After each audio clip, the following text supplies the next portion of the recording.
नमस्कार। कैसे हैं आप लोग? मूड कैसा है?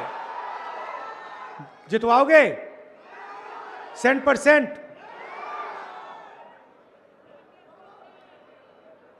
देखिए, देश में अगर आप देश की आबादी देखें तो तकरीबन 90% देश की आबादी या दलित है, महादलित है, पिछड़ा है, अति पिछड़ा है, आदिवासी है, अल्पसंख्यक है। 90% लोग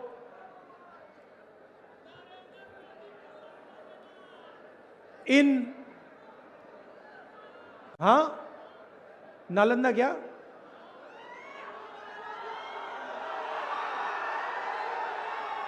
90% लोग समाज के अति पिछड़ा, दलित, आदिवासी से आते हैं।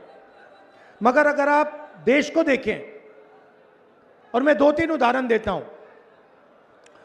अगर आप हिंदुस्तान के सबसे बड़ी कंपनियों को देखें, कॉरपोरेट इंडिया को देखें, अदानी, अंबानी जैसी कंपनियां जो हैं, 500 सबसे बड़ी कंपनी की आप लिस्ट निकालिए, और इसमें पिछड़ा, अति पिछड़ा, दलित, महादलित, अल्पसंख्यक, आदिवासी को ढूंढ के निकाल दीजिए, आपको कोई नहीं मिलेगा। आपको एक नहीं मिलेगा। सारे के सारे 10% आबादी में से आते हैं। सारा बैंक का धन उनको जाता है, सारी नौकरियां उनको जाती हैं, ब्यूरोक्रेसी में उनको जगह मिलती है। आप जुडिशरी देखिए, वहां भी उनको सब मिलता है। सेना में उनका कंट्रोल है।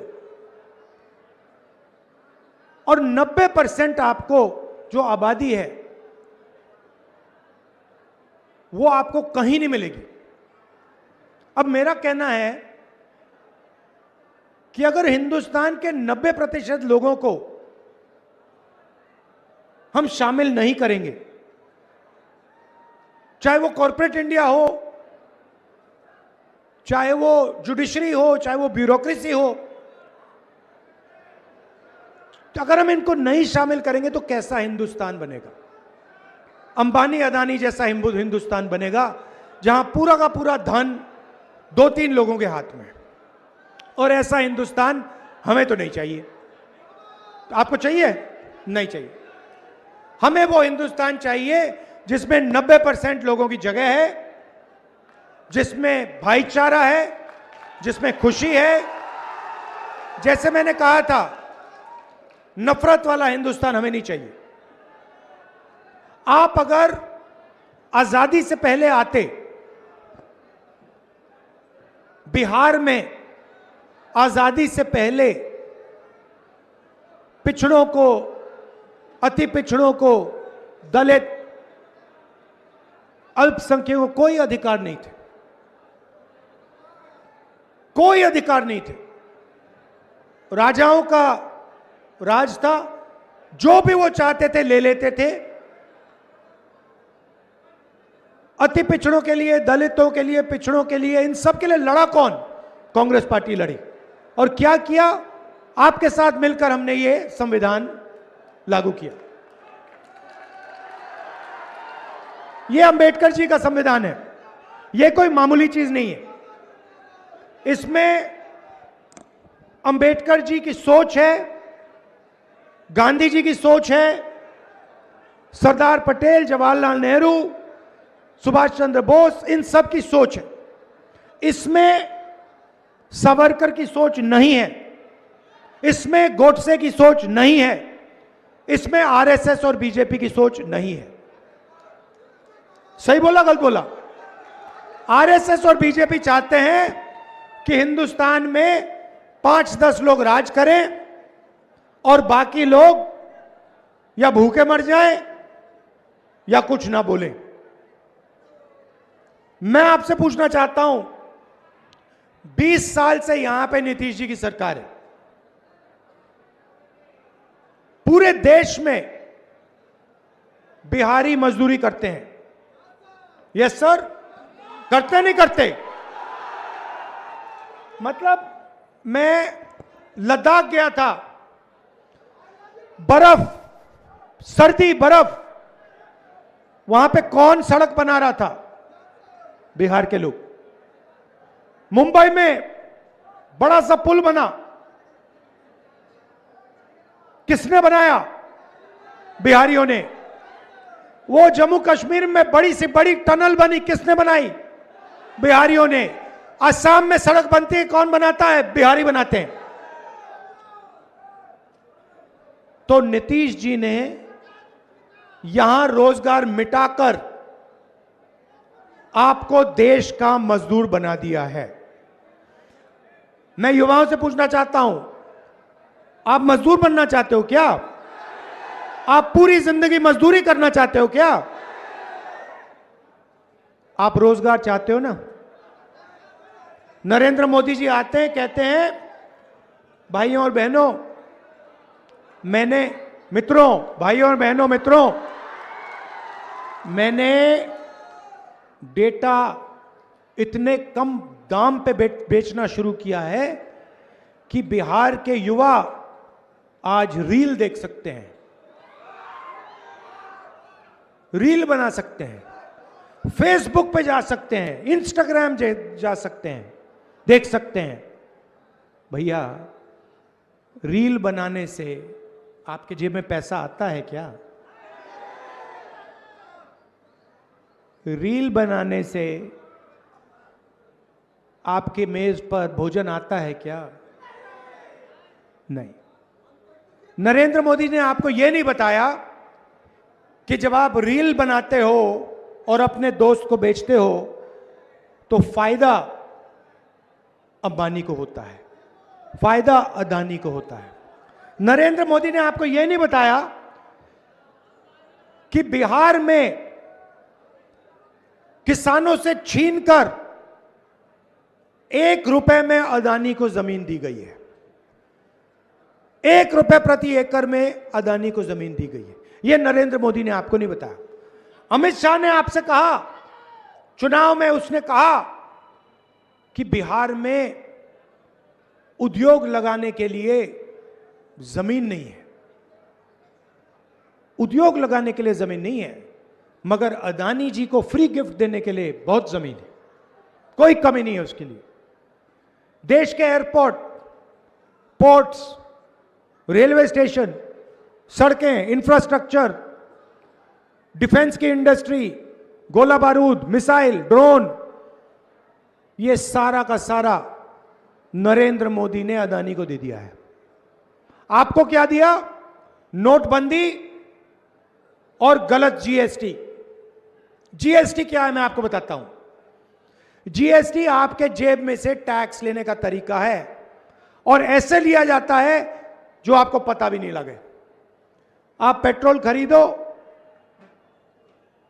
शर्ट खरीदो, पैंट खरीदो, जूता खरीदो, सेलफोन खरीदो, जीएसटी, जीएसटी, जीएसटी। आपके जेब में से सीधा पैसा निकलता है। जितनी जीएसटी आप देते हो, अगर आपने शर्ट खरीदी,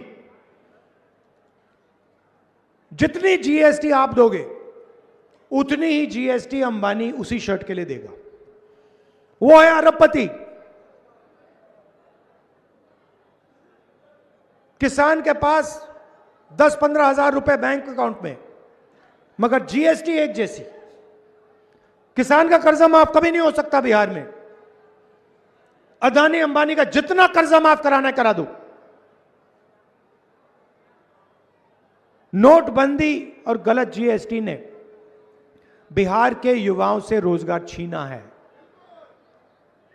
जानबूझ के बिहार के जो छोटे छोटे बिजनेस थे उनको खत्म किया गया है। क्यों? क्योंकि अदानी और अंबानी चाइना का माल बिहार में बेच पाए। आप देखो, ये फोन है, किसी भी फोन के पीछे देखो, मेड इन चाइना लिखा होगा। अपनी शर्ट के पीछे देखो, made in Bangladesh, made in China. जूते के नीचे देखो, मेड इन चाइना। जब आप चाइना का जूता खरीदते हो, चाइना का सेलफोन खरीदते हो, फायदा चाइना के युवा को होता है, चाइना की कंपनी को होता है, और जो हिंदुस्तान में बिकवाता है उसको होता है। यह सेलफोन हिंदुस्तान में कौन बेचता है? अंबानी। अंबानी। तो फायदा किसको हो रहा है? अंबानी को, अदानी को, चाइना के युवाओं को, चाइना की कंपनियों को, नरेंद्र मोदी को। लाखों करोड़ रुपए जो अदानी बनाता है वो बीजेपी को दिए जाते हैं। आप देख लीजिए, चुनाव देख लीजिए, टीवी देखिए, उनको कोई पैसे की कमी नहीं है। मैंने भी शुरुआत में कहा मीडिया के हमारे मित्र हैं, ये हमारे मित्र नहीं है, ये उनके मित्र हैं, नरेंद्र मोदी के मित्र हैं। पैसे की कोई कमी नहीं। जितना टीवी पे दिखाना है दिखा दो नरेंद्र मोदी का चेहरा, 24 घंटे चला। मगर बिहार की जनता होशियार है। मैं आपसे सवाल पूछता हूं, यह फोन है, इस पे मेड इन चाइना लिखा है, इस पे मेड इन बिहार लिखा होना चाहिए? होना चाहिए नहीं होना चाहिए? हम चाहते हैं कि मेड इन बिहार इस सेलफोन पे लिखा हो, चाहते हैं कि मेड इन बिहार आपके शर्ट पर, पैंट पर, जूते पर, कैमरा पर लिखा हो।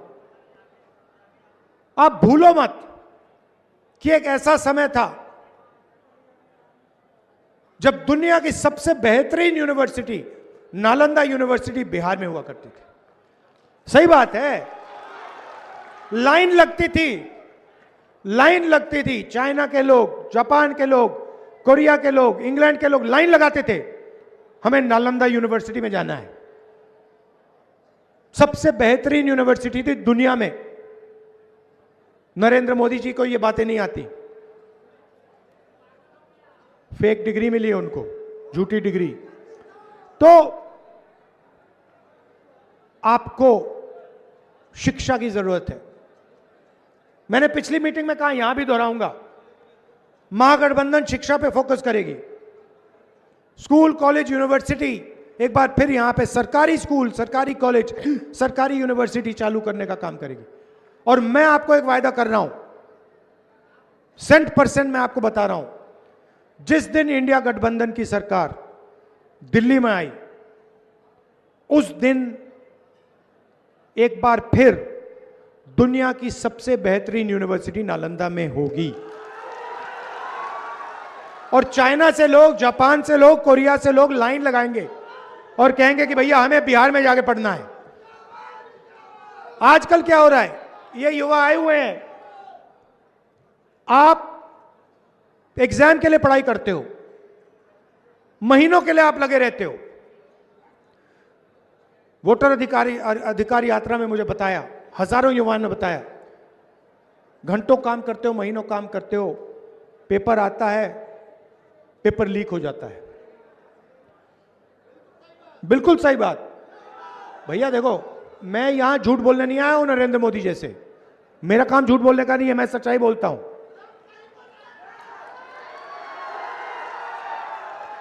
तो पेपर लीक होता है, जिनकी जानकारी होती है, जान पहचान होती है, जिनके पास पैसा है, उनको सरकारी जॉब मिलती है। और जो पढ़ाई करता है, जो ईमानदार है, उसे कहा जाता है भैया आपका पेपर लीक हो जाए, अगले साल करो, जाओ। धरना चल रही थी, महीनों के लिए वहां पे बैठे हुए थे पटना में, नीतीश जी मिले तक नहीं। मैं जाके मिला, कोई मदद नहीं की उनकी।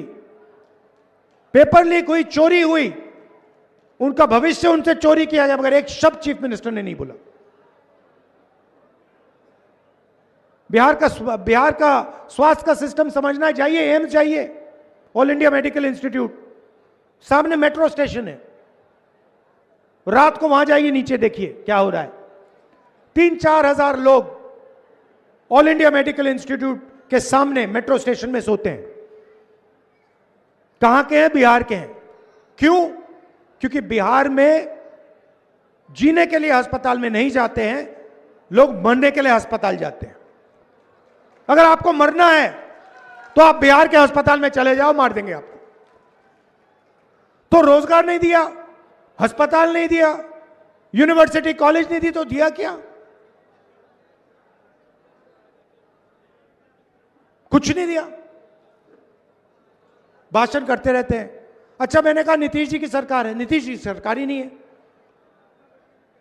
जैसे टीवी का रिमोट कंट्रोल होता है, वैसे नरेंद्र मोदी जी और अमित शाह के हाथ में नीतीश कुमार जी का रिमोट कंट्रोल है। जो भी करवाना है करवा देते हैं, बटन दबाते हैं, नीतीश जी करते हैं। और ये मत सोचिए, बीजेपी ने नीतीश जी को पूरा कंट्रोल कर रखा है, दबा के पकड़ रखा है। नीतीश जी की सरकार अब बिहार में कभी नहीं बनने वाली है, खत्म हो गया काम, हो ही नहीं सकता अब।